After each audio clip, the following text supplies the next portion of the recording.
আজকে আমার হেসেলের কি রান্না আমি করেছি আজকে আবার আমি আপনাদেরকে শেয়ার করছি। আপনারা দেখুন, আমি আজকে একটু দেরি হয়ে গেল। যাই হোক, কী রান্না করেছি একটু দেখুন আপনারা। সাদা ভাত আছে, সাদা ভাত তো থাকবে। উচ্ছে ভাজা, এটা তো রোজকার খাবার আমাদের, জানেনই আপনারা। পটলের তরকারি, আলু পটল দিয়ে কিশমিশ কাজু বাদাম একটু বেটে, পোস্ত জিরে লঙ্কা বেটে পটলের তরকারি।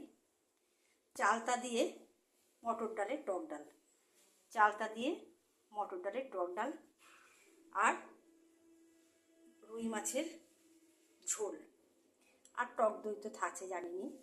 তা আজকের আমার রান্না এতটুকুই হয়েছে। আপনাদের কেমন লাগছে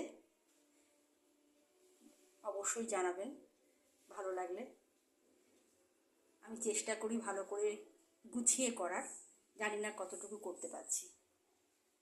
এই আজকে আমার দুপুরের মেনু, আমার হেসেলের আজকে রান্না।